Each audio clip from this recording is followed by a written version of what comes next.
102편 우리 1절로 11절의 말씀을 가지고 기도의 씨름이라는 제목하에 말씀을 서로 상고하도록 하겠습니다. 저는 참 개인적으로 시라는 문학을 좋아합니다. 왜냐하면 많은 말을 하지 않아도 몇 가지 단어 그리고 몇 가지 표현을 통해서 자신이 처하고 있던 그 상황들을 참 잘 표현할 뿐만 아니라 그 상황 속에서 어떻게 내 마음이 그리고 나의 이 모든 환경을 표현해낼 수 있는 그 문학이라 생각이 돼 참 이 시가 좋습니다. 특별히 시편을 묵상할 때마다 이 시편이 새롭게 느껴지는 이유가 있더라고요. 바로 우리가 우리의 영적 부흥과 회복을 간구하면서 기도로 나아갈 때 우리가 힘있게 간구할 수 있는 근거가 바로 말씀이라는 것을 특별히 이 시편을 통해 깨닫기 때문이 아닌가 싶습니다. 그런 의미에서 오늘 이 시편 102편은 어떤 상황 가운데 쓰여진 시일까요? 어떤 환경 속에서 하나님의 도우심을 간절히 간구하는 시겠습니까? 우리가 끝까지 다 읽진 않았지만 11절까지만 읽어도 이 시인이 참 어려움 가운데 있다는 것을 바로 느낄 수 있죠. 오늘 시편에 이 시인은 분명 질병 가운데 투병하면서 이 시를 썼다라고 생각이 되어집니다. 여러분 3절 한번 보실까요? 내 날이 연기같이 소멸하며 내 뼈가 숯같이 탔음이니이다. 그러니까 나의 날이 연기같이 소멸하듯 생명의 시한이 경각에 달렸다라는 뜻이죠. 뭐라고 표현하냐면 내 뼈가 지금 숯같이 탄다는 거예요. 그러니까 뼈가 타들어가는 그 심한 통증 가운데 있는 것입니다. 여러분 그 심한 통증을 겪어보신 분들 아실 거예요. 음식이 넘어가지 않을 정도로 참 그 고통이 심하지요. 그러니 4절에 이렇게 이야기를 합니다. 내가 음식 먹기도 잊었으므로 내 마음이 풀같이 시들고 말라버렸사오며. 그렇죠. 무엇이 내 입으로 지금 들어갈까요?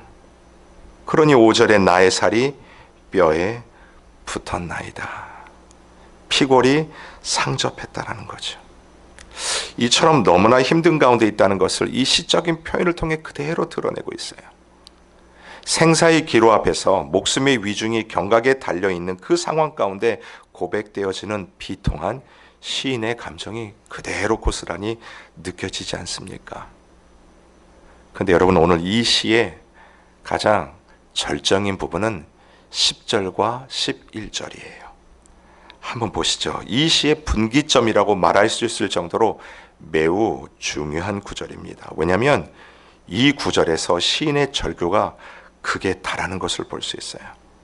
저는 이 10절과 11절을 기도의 씨름이라고 표현하고 싶어요. 한번 같이 읽겠습니다. 10절 11절 시작. 주의 분노와 진노로 말미암음이라. 주께서 나를 들어서 던지셨나이다.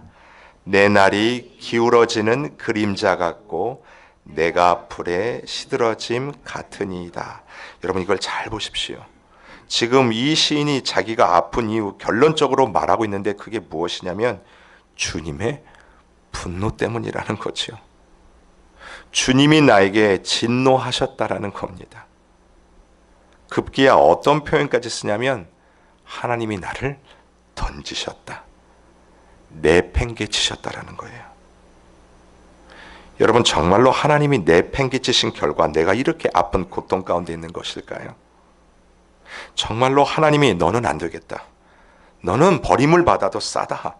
이것이 사랑하는 자녀를 향한 하나님의 방법이냐라는 거예요. 여러분 이 시간 여러분과 확인하고 싶은 부분이 바로 이것입니다. 그게 뭐냐면 오늘 본문에서 시인은 하나님에게 불만을 토로하는 것이 아니라는 것입니다. 하나님 앞에 불평하는 장면이 단언코 아니에요. 내가 지금 겪고 있는 이 고통의 무게가 너무나 크기 때문에 정말이지 하나님이 날 버린 것이 아니라면 어떻게 내가 이런 고통 속에 처할 수 있을까? 아니 차라리 하나님의 분노라고 이야기하고 하나님의 진노라고 말하면 내가 이해할 수 있을 텐데, 하나님이 날 던지시지 않고서야 어떻게 내가 당하는 이 아픔이 설명할 길이 없을 정도로 너무나 큰 상심 가운데 내가 처해 있다는 것을 하나님 앞에서 솔직한 심정을 토로하는, 씨름하는 기도라고 말씀드리고 싶어요. 여러분, 아무것도 의지할 데가 없고 그 누구도 바라볼 수 없는 상황 속에서 오히려 이 시인은 하나님과 씨름하는 그 기도의 자리를 지키고 있다라는 거예요. 무엇 하나 가릴 것 없는 자신의 그 비통한 심정을 그대로 고스란히 하나님 앞에 내놓고 있는 그 시가 바로 10절과 11절입니다. 여러분, 여기에서부터 소망은 시작이 됩니다. 어떠한 환경 속에서도 여러분이 하나님과 독대하는 그 기도의 자리를 지키고 있다면 거기에서부터 회복이 시작이 됩니다. 여러분, 성경 인물 중에 가장 심한 고난을 당했다라고 하는 욥을 한번 생각해 보십시오. 자기의 자녀 10명이 하루아침에 죽지요. 아무 이유를 몰랐어요. 자신이 가지고 있던 그 재물도 하루아침에 다 잃어버려요. 그냥 완전히 망해버립니다. 하나밖에 없는 그 몸뚱이도 건사할 수 없을 정도로 심한 병에도 걸리지 않습니까? 그런데 욥기를 통해 우리가 기억해야 될 메시지가 있다면, 욥은 그 고난 가운데 처음부터 끝까지 누구 앞에 섰냐면 하나님 앞에 서서 그 씨름을 했다라는 거예요. 하나님 좀 나와 보십시오. 하나님, 나와 변론 좀 해주세요. 주위에서 그랬어요. 가장 친하다라고 하는 그 세 친구가 찾아와, 욥, 네가 하나님께 범죄했기 때문에 이러한 고통이 벌어지는 것이다. 이 말이 무슨 뜻일까요? 오늘 시편 기자의 고백과 다를 바가 없어요. 지금 벌어지는 상황들이 하나님의 진노, 분노, 던져짐이 아니고서는 도저히 설명되지 않는 상황이라는 거예요. 욥이요, 그 문제를 끝까지 하나님 앞에 가지고 가지 않습니까? 하나님의 응답이 없는 것 같고 대답도 안 하시는 것 같아 다른 데로 갔나요? 아니요. 그 문제를 가지고 여전히 하나님 앞에 끝까지 씨름하는 기도의 씨름을 시작합니다. 여러분, 그 결과 욥이 했던 고백을 여러분은 기억하십니다. 욥기 42장 5절과 6절의 말씀을 읽어드립니다. 내가 주께 대하여 귀로 듣기만 하였사오나 이제는 눈으로 주를 배움나이다. 그러므로 내가 스스로 거두어드리고 티끌과 죄 가운데서 회개하나이다. 이게 욥의 고백이었어요. 욥이 내가 지금까지 하나님을 귀로만 들었군요. 그런데 이 씨름의 기도 가운데 내가 드디어 하나님을 눈으로 봅니다. 여러분, 이게 신앙의 업그레이드라고 말씀드릴 수 있어요.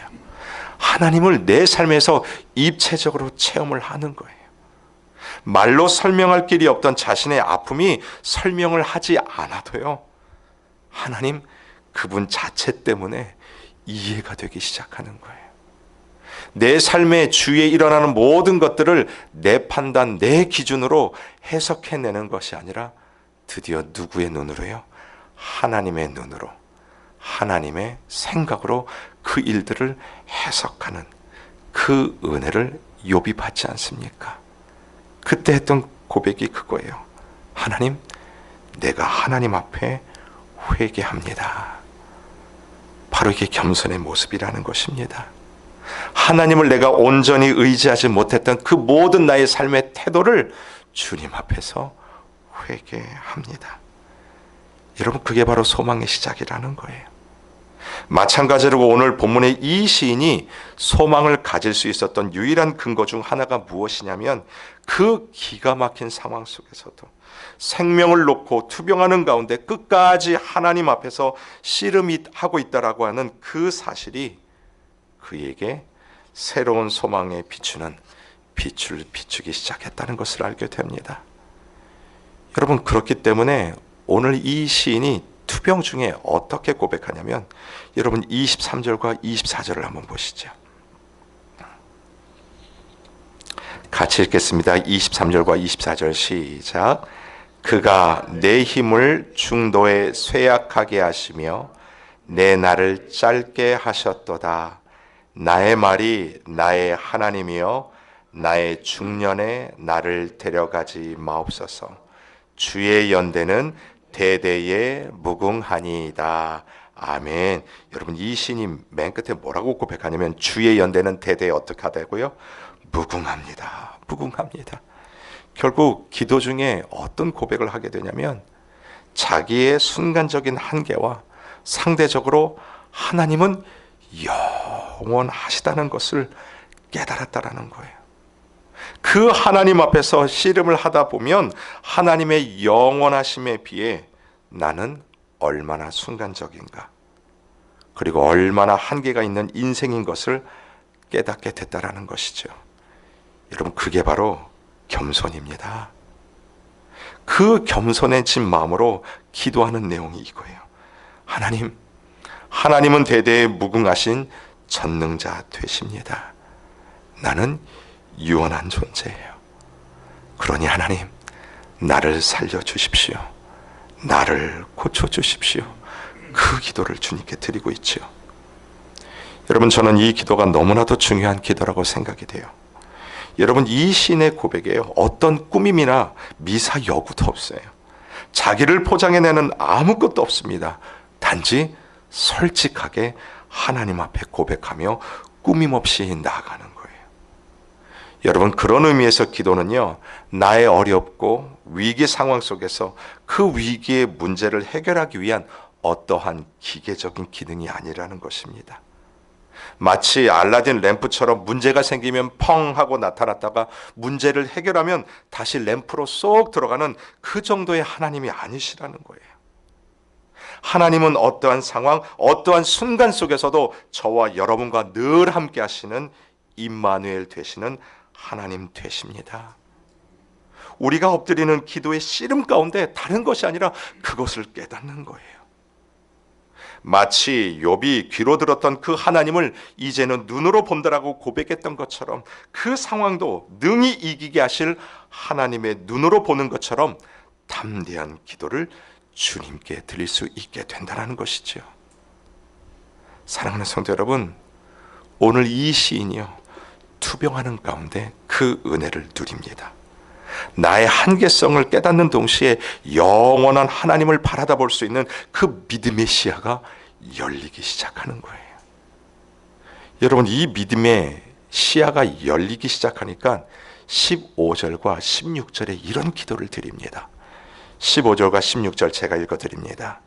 이에 문나라가 여호와의 이름을 경외하며 이 땅의 모든 왕들이 주의 영광을 경외하리니 여호와께서 시온을 건설하시고 그의 영광 중에 나타나셨음이라. 아멘.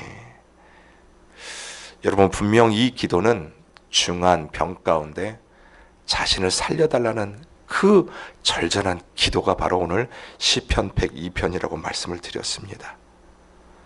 그런데 여러분, 사람이 아프면요, 실은 다른 것을 못 봐요. 내가 정말 위중한 가운데 있으면 주위를 보는 게 쉽지가 않습니다. 그럴 여유가 생기지가 않아요. 실은 그게 당연한 거지요.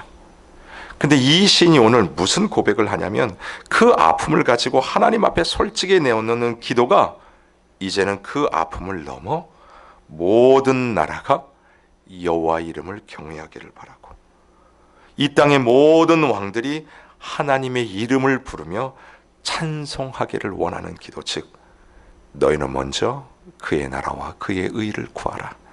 그리하면 이 모든 것을 너희에게 더하시리라. 그 기도를 주님 앞에 드리고 있다는 거죠. 여러분, 우리가 이 비전을 가지고 기도를 하는 거예요. 우리가 이 소망을 가지고 기도의 자리에 모인 것입니다. 먼저는 나의 병 낫기를 위해서 기도하고 우리의 주의 환우들의 그 회복을 위해서 시작했던 그 기도가 결국은 온 열방이 하나님의 영광을 위해 돌아올 것을 기대하는 우리의 기도의 지경을 넓히시는 하나님의 놀라운 기도의 현장인 것을 믿어 의심치 않습니다. 그러니 여러분, 힘써 하나님 앞에 나아갑시다. 하나님만 붙들고 매달리세요.